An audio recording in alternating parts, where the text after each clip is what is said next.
Aló, bienvenidos, gente del canal de reacciones. Nos encontramos en esta nueva ocasión, una video reacción, los 7 casos mejor documentados respecto ¿a qué? Encuentro opinión, ahí está, sorry. Todos los créditos primeramente son respectivos al canal de Bast.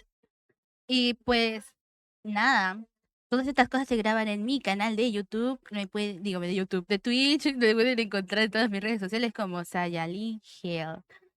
Este tema se me hace súper interesante tomando en cuenta que, como ya dije en varios videos que he reaccionado de terror, yo normalmente sí creo en estas cosas, pero sé perfectamente que la gente también los manipula, ¿verdad? Entonces, pues, ajá.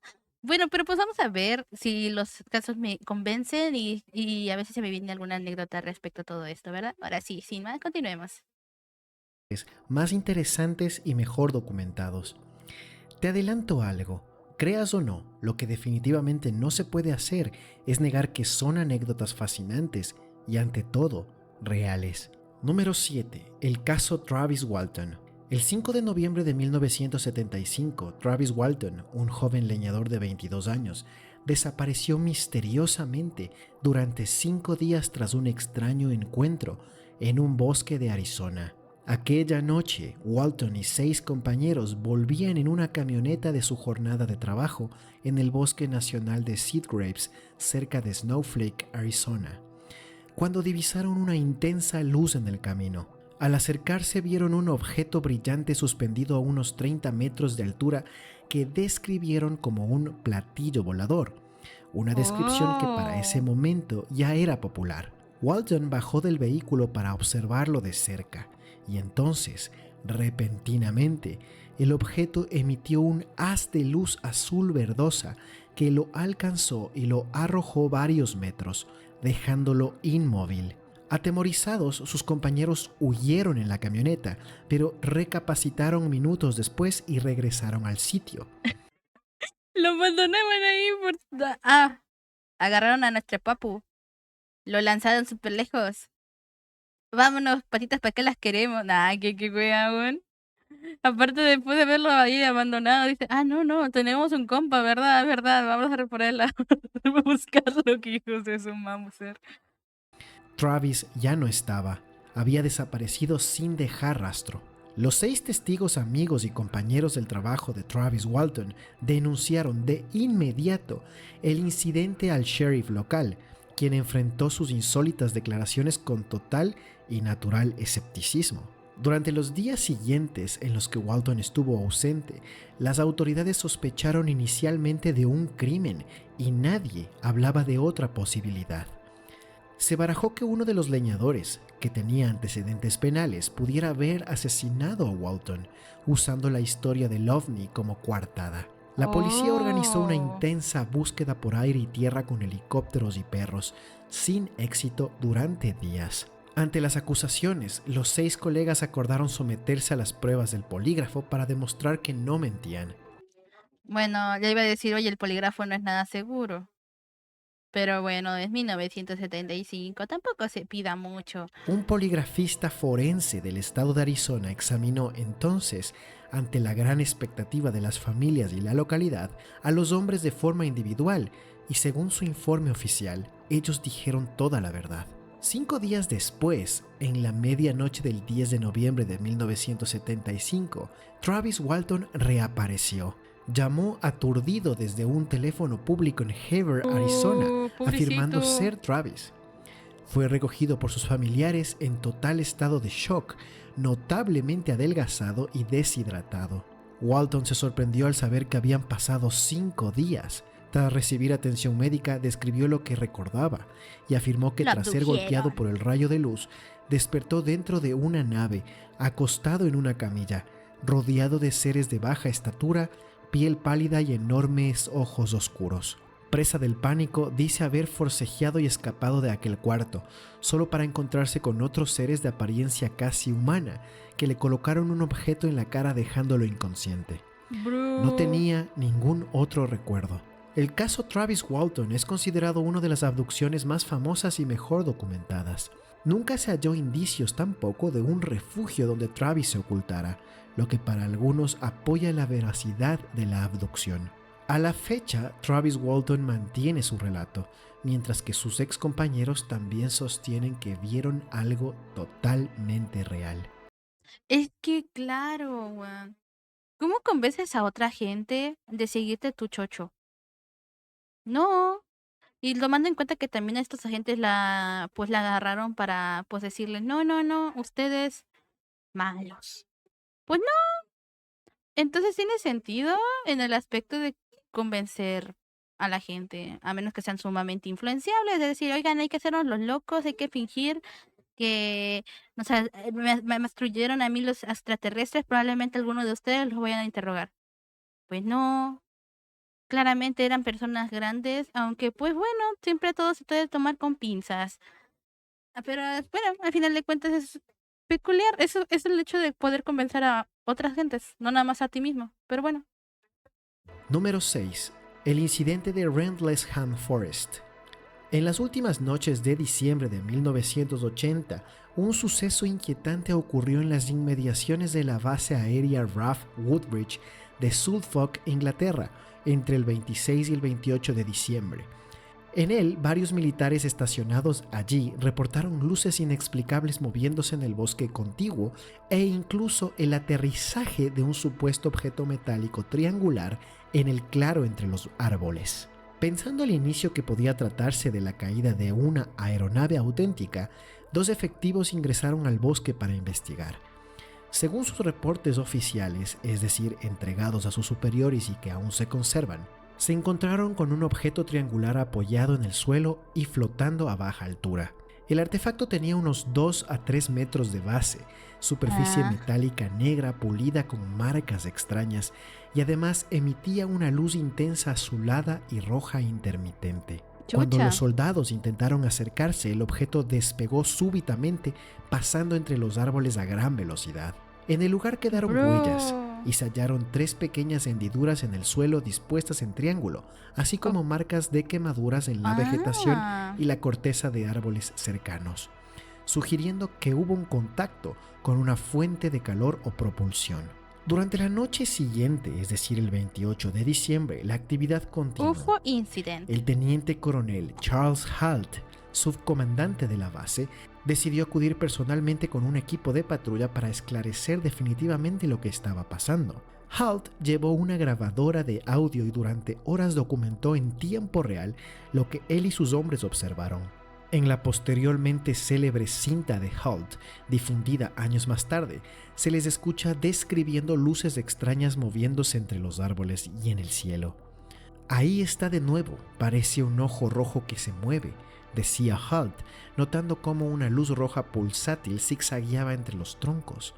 El equipo siguió la luz hasta un campo cercano donde afirman haber visto un objeto luminoso volando en silencio, que luego se dividió en múltiples luces más pequeñas. Halt también mencionó que el objeto principal emitía un haz de luz hacia el suelo en algún momento. Finalmente, pasada la 1:30 am, las luces desaparecieron. La cuestión llega a ser en el tema de que hubo gente que está investigando y que hay rasgos en la maleza del bosque.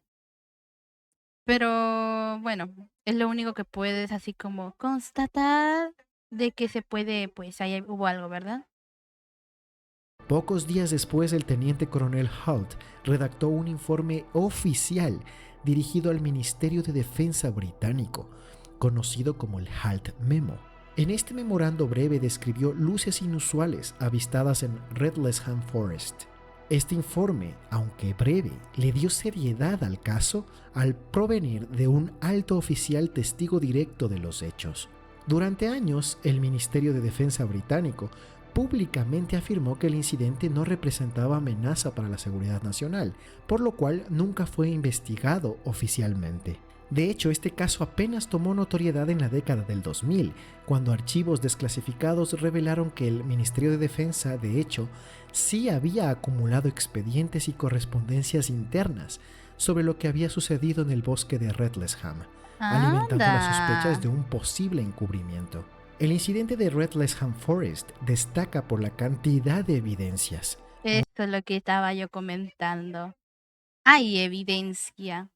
El caso 7 por lo menos, más que nada es un testimonio, así como llegas a convencer a personas, porque al final de cuentas yo siempre digo, o sea, ¿qué ganan con eso? Supongo que nada más lo que único que ganan es llamar la atención y ser el centro de un tema en particular durante poco tiempo, porque al final de cuentas todo eso no es de por vida. Así que pues bueno, eso es lo único como que digo, wow. Y ya, este, es curioso, por decirlo de alguna manera. Lo más gracioso es que vamos apenas en el caso número 6. Quedan todavía no sé si es un top, no creo que sea top, pero si tomando en cuenta los rasgos de un top, el top 1 debe estar más fuerte, ¿no? Múltiples testigos militares entrenados directos, registros escritos y de audio contemporáneos, e incluso indicios materiales, marcas y posibles restos radioactivos, haciendo de este uno de los sucesos mejor documentados del mundo en este estilo. Número 5. El encuentro de Lonnie Zamora. La tarde Ok, antes de este caso, esto me recuerda a que una vez mi papá me contó cuando era más chica. Es que él, su, inf- su infancia lo tomó o creció en un lugar donde, pues, vaya la redundancia, era un lugar con, sí, donde había como un tipo de montañita, una colina chiquita. Y dice mi papá que una vez cuando era más chico, miró como una luz salía de esa colina. Así que, bueno, es lo más cercano, hasta ahorita lo que yo me acuerdo tomando en cuenta este tema de los ovnis. Yo en lo particular, yo no he visto nada, pero no creo que mi papá me haya mentido, ¿sabes? O sea, tipo, ahorita o sea, mi papá tampoco es como que gane nada diciendo eso, de, oh, vi una luz que salió de allí y fue rápido para arriba. Nada, nada ganan. Pero bueno, ahí sé que hay gente que simplemente se inventa para sonar interesante. Totalmente me estaba inventando para que me fuera interesante. Quizás, ¿eh? Pero bueno, yo siempre quedé con esa anécdota y yo, bro, qué cool. No sé, se me hace cool. No sé qué nos ven los extraterrestres, teniendo en cuenta que son unos seres totalmente inteligentes a unos humanos que se eliminan entre ellos. Así que bueno, XD. del 24 de abril de 1964, el experimentado oficial de policía, Lonnie Zamora, patrullaba las afueras de Socorro, un pequeño pueblo en Nuevo México, cuando vivió un encuentro asombroso. Aproximadamente a las 5:50 p.m., Zamora perseguía a un automovilista por exceso de velocidad cuando oyó un fuerte estruendo y vio una llamarada azulada en el cielo hacia un área remota del desierto. Pensando que quizás un depósito de explosivos local había estallado, interrumpió la persecución y se dirigió directamente a investigar. Al aproximarse por un camino polvoriento, divisó a unos 200 metros un objeto brillante de forma ovoide, posando en tierra sobre patas metálicas. Lo describió como un huevo. El artefacto medía unos 5 metros de ancho y junto a él, Zamora observó a dos figuras humanoides pequeñas, de estatura infantil, vestidas con trajes blancos ajustados. Uno de los seres pareció voltear y notar la presencia del policía, y en ese instante sonó un potente rugido y salió llama por la parte inferior del objeto. Temiendo una explosión, Zamora se arrojó al suelo cubriéndose. El objeto despegó elevándose rápidamente con un estruendo ensordecedor. Pasó sobre el cerro cercano y desapareció en el cielo. Aturdido pero ileso, Zamora inmediatamente reportó por radio lo ocurrido y solicitó refuerzos. Cuando otros agentes llegaron minutos después al sitio, constataron las evidencias físicas del suceso.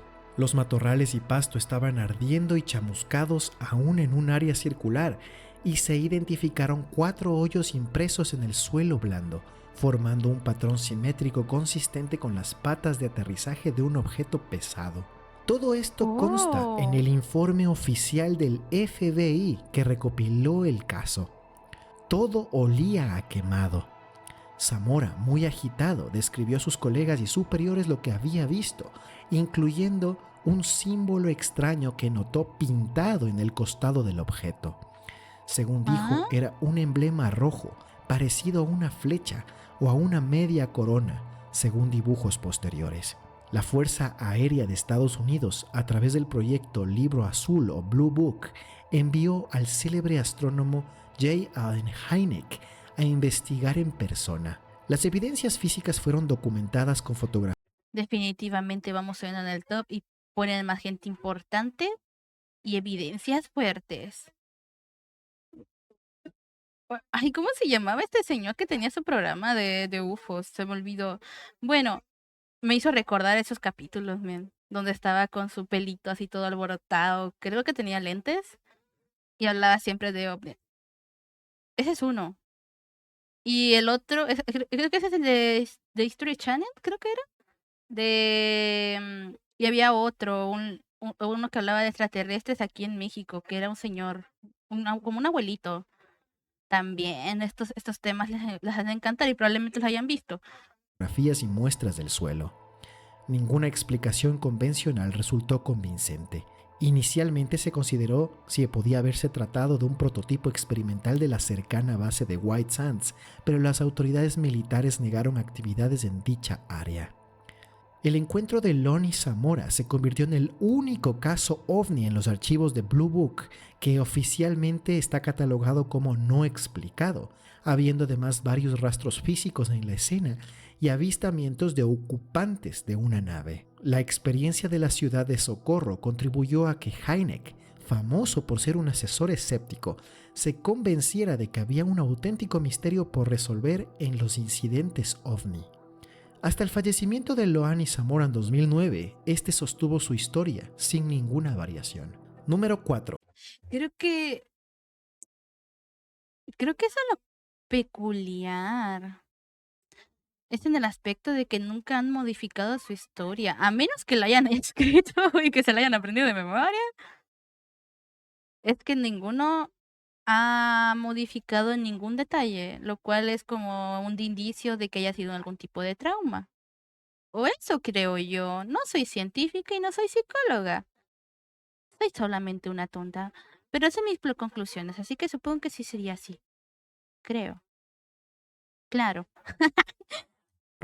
El caso Trans-en-Provence de Francia. El 8 de enero de 1981, en una tranquila finca de las afueras de Trans-en-Provence, ocurrió un evento ovni que dejó huellas físicas estudiadas rigurosamente por las autoridades. Alrededor de las 17 horas, Renato Nicolai, un agricultor rural de 55 años, escuchó un agudo silbido sobre su terreno. Al mirar hacia el cielo, vio descender un objeto en forma de platillo volador de color gris metálico, de unos 2.5 metros de diámetro. El artefacto tenía aspecto de dos platos invertidos uno sobre otro, con una especie de reborde o cresta circular en su parte media.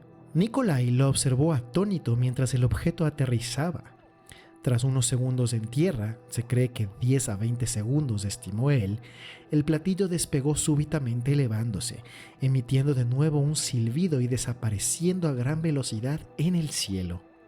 El testigo corrió al lugar y notó en el suelo un círculo de terreno quemado y comprimido donde la nave había estado. Al día siguiente, animado por su vecino, Nicolai reportó el incidente a la Gendarmería Nacional. Los gendarmes acudieron de inmediato a la escena y allí constataron un área circular precisamente de 2 metros de diámetro con tierra reseca y decolorada. El pasto circundante presentaba señales de haber sido expuesto a calor. Recogieron entonces muestras de suelo y de alfalfa del sitio de aterrizaje y de un área de control alejada, documentando todo con fotografías. Dada la potencial relevancia, el caso fue remitido al GEPAN, que es la unidad oficial de investigación de ovnis bajo el Centro Nacional de Estudios Espaciales de Francia. ¿Cómo que hay un centro espacial de ovnis en Francia? ¿Bro? Bueno, ¿quién soy yo? En fin, franceses, ¿no? El GEPAN, conformado por científicos, llevó a cabo uno de los análisis más exhaustivos hasta entonces en un incidente ovni en toda Europa. Los informes técnicos revelaron que el suelo del área de contacto mostraba indicios de haber estado sujeto a una presión mecánica estimada de 4 a 5 toneladas, como si algo muy pesado hubiese reposado brevemente allí. Asimismo, la tierra y la vegetación parecían haber sido expuestas a temperaturas altas, entre 300 y 600 grados centígrados, según determinó el estudio físico-químico de los materiales. Se detectaron rastros inusuales de fosfato y zinc en el suelo alterado, y estos compuestos podrían relacionarse con residuos de propulsión o de combustión. Esta combinación de huellas físicas Ah. convirtió al caso de Trans-en-Provence en uno de los... ¿Y cómo saben perfectamente que usan propulsión los extraterrestres? ¿Eh? ¿Eh? ¿Eh? ¿Eh? ¿Eh? ¿Eh? Nunca saben, son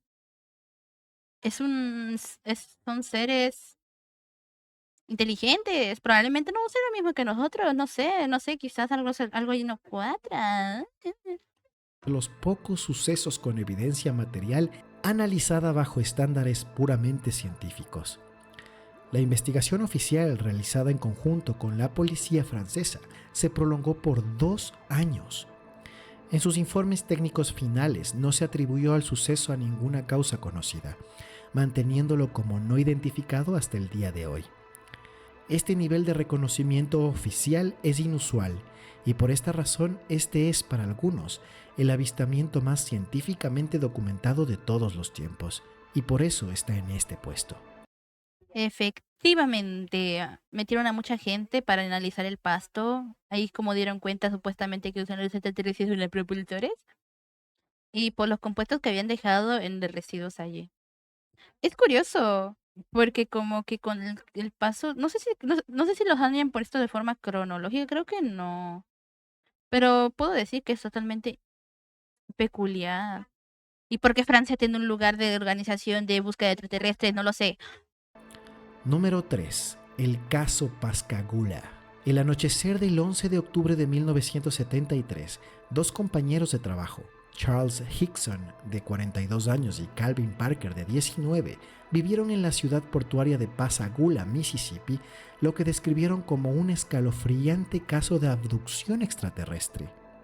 Aquella noche ambos estaban pescando tranquilamente desde un muelle de la ribera del río Pascagoula, cuando alrededor de las 7 de la noche escucharon un extraño zumbido detrás de ellos. Al voltear, vieron dos luces azules intermitentes y luego quedaron atónitos y paralizados ante un objeto ovalado, de unos 12 metros de ancho. Antes de que pudieran reaccionar, de la nave se abrió una compuerta y emergieron tres criaturas que se movían levitando hacia ellos. Hickson y Parker describieron a los seres como humanoides de aproximadamente 1.5 metros de estatura, con piel arrugada de tono gris pálido. Según ellos, tenían las piernas juntas, brazos Ah, largos terminados en pinzas semejantes a las garras de un cangrejo y cabezas sin cuello definible y con rostros extraños, carentes de ojos visibles y con algo que describieron como una apertura o boca robótica. Según Hickson, ambos fueron sometidos a un examen médico, tras lo que podrían haber sido 20 minutos. Hickson y Parker recobraron la movilidad en el muelle, con la nave ya ausente. Acudieron entonces a la oficina del sheriff del condado de Jackson y narraron su increíble experiencia, pero al no creerles, el sheriff ideó una trampa para refutar su historia. Dejó a Hickson y Parker solos en una sala con una grabadora oculta funcionando, con la esperanza de que conversaran y quizás confesaran revelar su farsa. Aquella grabación capturó unos 30 minutos de diálogo entre los dos hombres sin que supieran que eran escuchados. Lejos de complacerse por un engaño exitoso, las voces registradas muestran a Hickson y Parker en estado de pánico total y confusión, hablando entre pobres. ellos sobre esas criaturas y preguntándose qué les había pasado, aterrorizados de que pudieran volver por ellos. En un momento Parker inclusive... Chucha. Una de dos fueron sumamente inteligentes, aunque fue muy buena. Esa es muy buena jugada del sheriff. Ahí le pudo dar una estrellita dorada. Qué buen trabajo hizo. El dejar una grabadora, porque claramente hay mucha gente que hace muchas farsas y hace perder a la gente el tiempo, aunque no lo crean, hay gente así muy imbécil que pues se encarga de quitarle el tiempo pues a la gente importante, ¿verdad? Que por ejemplo a las policías, a los bomberos, diciendo que tienen algún tipo de wea y no tienen nada. Bueno, lo cual se me hizo una jugada sumamente inteligente de parte del sheriff. Ahora bien, o eran muy inteligentes y se dieron cuenta que dejó una grabadora, o qué chocha están hablando, weón. Realmente sí tuvieron eso, ¿eh? Es que claro, cuando tú estás allí, que te hacen ese probablemente te pongas a platicar, y realmente sí tenían miedo. Pobrecitos, pobrecitos. Reza suplicando que Dios los proteja. La policía ya no dudó de la sinceridad de Hickson y Parker, aunque poco más podía hacer, salvo notificar a instituciones superiores. En los días siguientes el caso explotó en la prensa. Hickson y Parker fueron sometidos a polígrafos, organizados todos por medios de comunicación. A favor de su veracidad están el perfil de las víctimas, el terror evidente y sobre todo la grabación oculta que respaldaba su reacción genuina de pánico post-evento, pues difícilmente dos personas sostendrían un engaño, incluso cuando creen no ser observadas. Calvin Parker, tras décadas de silencio, apareció nuevamente en entrevistas antes de su fallecimiento en 2023, reafirmando cada palabra de su experiencia. Escuchar la grabación, que de hecho la puedes encontrar en internet sin ningún problema, hiela la sangre. Número Oh, 2. El caso Roswell. me da curiosidad. Pero probablemente sea el pánico simplemente contando toda su experiencia y de que qué fue eso y lo normal, ¿verdad?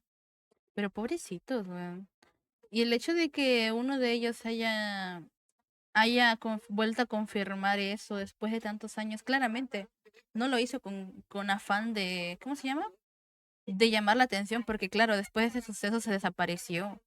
Cualquiera estuviera en televisiones, en entrevistas, creo que eso es lo que pasó, creo que en el puesto número 6 número 5 y es por eso que yo a veces no la creo.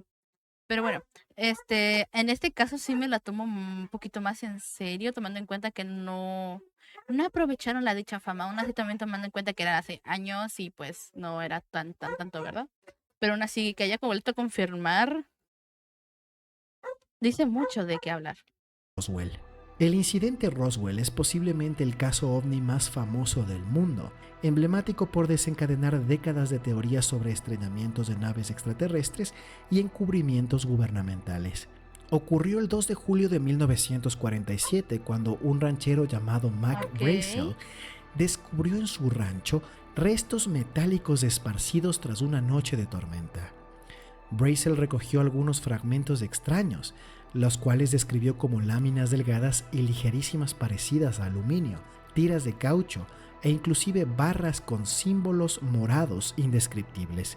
El 7 de julio, varios días después, notificó su hallazgo al sheriff local, quien a su vez contactó a la cercana base aérea del ejército en Roswell. El 8 de julio de 1947, la base aérea de Roswell emitió un sorprendente comunicado de prensa real, anunciando que habían recuperado los restos de un platillo volador accidentado en un rancho de la región. La noticia Bro. A ver, creo que era 1940 y pico, ¿verdad? A ver, es normal que en esos años, como no era tanto lo de tecnologías ni nada, sino simplemente era periódicos y boca a boca, yo siento que sí habrán pasado más antes. Creo que ahorita ya los extraterrestres dicen, no, estos huevones se comunican mucho. Chau, baby. Nah, no lo sé, la verdad. Es curioso. Me es curioso que antes era bastante y ahorita casi no. Y por eso digo que normalmente era en esos tiempos donde se hacía farsas de extraterrestres y las demás weas. noticia, por supuesto, causó sensación mundial inmediata. Diarios como el Roswell Daily Record titularon La Fuerza Aérea captura un platillo volador en un rancho de Roswell, informando que el mayor Jesse Marcel, oficial de inteligencia de la base, había ido a inspeccionar los escombros. Sin embargo, esa misma tarde, el cuartel general del octavo ejército del aire en Fort Worth, Texas, contradijo la historia inicial que habían publicado. El general Roger Ramey exhibió ante la prensa materiales identificados como de un globo meteorológico, afirmando que eso era lo que Brazel había encontrado. Las fotografías de Ramey y Marcel con estos restos fueron publicadas en los periódicos al día siguiente y el ejército declaró como resuelto el incidente. ¿A poco sí? Todos sabemos perfectamente que los gobiernos ocultan cosas para no generar pánico a los pueblerinos o a los ciudadanos. No, después de haber dicho esto me van a buscar. No, pero sí, es Obvio, porque claramente hay personas que entrarían en pánico y el pánico genera caos y caos es lo que menos se necesita para resolver un problema. No obstante, décadas más tarde, Roswell resurgió.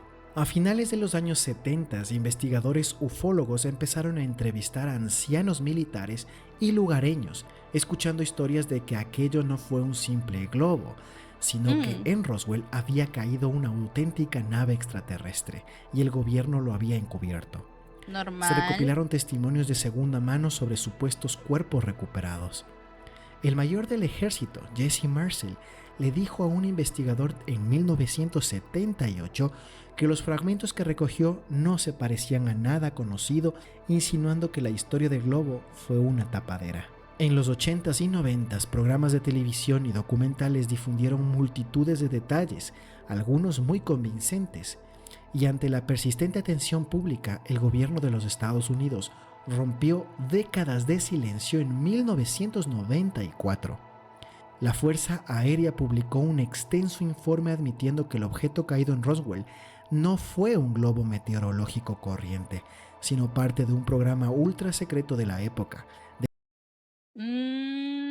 Casi 50 años del acontecimiento deciden hablar. ¡Wow! ¡Qué sorpresa! ¿Cómo no me lo pude haber imaginado? Denominado el proyecto Mogul, que empleaba globos de gran altitud equipados con micrófonos y reflectores para detectar posibles pruebas nucleares soviéticas. La Fuerza Ajá. Aérea publicó un segundo informe 3 años después, en 1997, abordando el tema controversial de los supuestos cuerpos recuperados. Concluyó, increíblemente, en que los relatos de cadáveres posiblemente derivan de la memoria confusa de ejercicios militares posteriores realizados en la zona en los años 50, cuando se lanzaban maniquíes de prueba. En fin, Ya. algunos creen que el proyecto Mogul en sí mismo no justificaría el nivel de hermetismo impuesto desde las más altas cúpulas militares en el incidente de 1947, y Claro, dudan que maniquíes lanzados en el 53 puedan confundirse con cuerpos humanos reales en 1947. claro. Roswell, más de 75 años después, sigue siendo objeto de apasionado debate, y era imposible que no esté en este top. Número 1. El encuentro de la escuela Ariel. Este caso es, a mi opinión, Este caso ya lo he visto. Y estoy totalmente de acuerdo que es un caso totalmente controversial e interesante, tomando en cuenta que son muchas, pero muchas personas que estuvieron involucradas.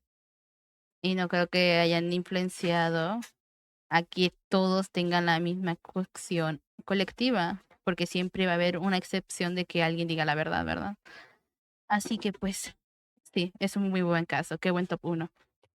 el más asombroso jamás registrado. En la mañana del 16 de septiembre de 1994, en la escuela Ariel, que era un colegio rural privado en Ruwa, Zimbabue, África Austral, ocurrió un masivo encuentro cercano protagonizado casi enteramente por niños. A las 10:15 de la mañana, durante el recreo, 62 alumnos de entre 6 y 12 años jugaban en el campo de la escuela bajo la supervisión distante de algunos maestros. De improviso, varios chicos notaron en el cielo la presencia de 3 esferas plateadas brillantes que se movían de forma errática. Una de las esferas descendió rápidamente y aterrizó en un matorral más allá del límite del patio escolar, a unos 100 metros de los niños. Según relataron posteriormente, cuando la esfera aterrizó, se materializó en su lugar un objeto con forma de disco aplanado. Entonces los niños vieron descender de él a uno o dos seres de apariencia humanoide. Las descripciones coincidieron en gran medida. Los seres eran, según cuentan, de baja estatura, aproximadamente de 1 metro. Vestían un ceñido traje negro brillante. Tenían una cabeza inusualmente grande de color pálido o gris verdoso y ojos enormes, muy alargados, de tipo almendra, que dominaban su rostro. Las criaturas caminaron lentamente acercándose a unos metros de donde comenzaba el patio escolar. Aproximadamente una docena de niños, que eran los más curiosos y valientes, se aproximaron muy cerca para poderlos observar, mientras que el resto de los 62 se echaron a correr detrás en pánico, volviendo a las aulas gritando Claramente eran niños, pero ¿cómo comienzas a tantos niños? Así que es que es muy buen caso, weón. de terror por lo que acababan de ver. Lo más notable vino después. Varios de los niños afirmaron que mientras miraban fijamente a los extraños seres, escucharon voces dentro de sus cabezas. Decían que era como si los seres se comunicaran telepáticamente con ellos, transmitiéndoles mensajes sin mover la boca. El mensaje, según dijeron los menores, tenía una advertencia de tipo ecológica. Los extraterrestres dijeron, y así lo expresaron los chicos, que debemos cuidar el planeta y que la tecnología y el medio ambiente en desequilibrio son peligrosos para la humanidad. En particular, una niña de 11 años describió haber recibido imágenes sobre la destrucción de la naturaleza debido a la sobreutilización de la tecnología. Un concepto sorprendente para una alumna rural de Zimbabue de tan solo 11 años. Tras este intercambio breve, los seres Claro. regresaron al objeto, el platillo se elevó nuevamente y en un instante las tres se esfumaron en el cielo. Cuando los profesores salieron al oír el alboroto, encontraron a muchos niños llorando contando una historia que sonaba increíble. Al principio los docentes reaccionaron con escepticismo, pensando que quizás los chicos habían imaginado algo. Sin embargo, la directora de la escuela decidió tomar medidas. Al día siguiente hizo que los niños dibujaran individualmente lo que habían visto, sin comunicarse entre ellos. Los resultados fueron reveladores. Decenas de dibujos casi unánimes mostrando un platillo y una o dos figuras de cabeza grande, con grandes ojos negros también. En medio de la atención se involucró el doctor John Mack, uno de los más importantes psiquiatras de la Universidad de Harvard y ganador de un premio Pulitzer, ni más ni menos. Al enterarse del incidente de la escuela, Ariel vio una oportunidad única Oh. para investigar in situ un encuentro masivo. En noviembre de 1994, John Mack voló a Zimbabue con un equipo completo de la BBC para documentar todo. Pasó 2 días en la escuela entrevistando a la mayoría de los 62 alumnos. Es que claro, eran 62 niños, agrégale los maestros, pero 62 niños. ¿Cómo convences a 72 niños entre niños para echar una mentira? No. Involucrados, uno por uno, con presencia de padres y maestros. Increíblemente, Mack concluyó que los niños no mostraban indicios de enfermedad mental ni tendencias a fabular colectivamente, y que realmente estaban convencidos de lo que contaban. Las grabaciones de video de estas entrevistas son impactantes. Se ve a los niños de diversa procedencia étnica relatando con seriedad y detalles sorprendentes exactamente el mismo suceso. John Mack publicó informes defendiendo que los niños de Ariel efectivamente experimentaron un encuentro con algún tipo de inteligencia no humana. Tiempo después, en 2004, Oh. Mack murió atropellado justo antes de dar una conferencia acerca del tema. Con el ¿Qué? paso de los años, ninguno de aquellos chicos que hoy son adultos y han vuelto a ser entrevistados y que normalmente hablan de este tema, se ha retractado de su historia. De hecho, muchos han reiterado públicamente que lo que vieron era real. Al día de hoy, el encuentro en Zimbabue se considera el mayor contacto masivo con extraterrestres registrado y con Claro, porque normalmente siempre son en grupos pequeños, pero en este caso supongo que se habrán confiado de que eran niños.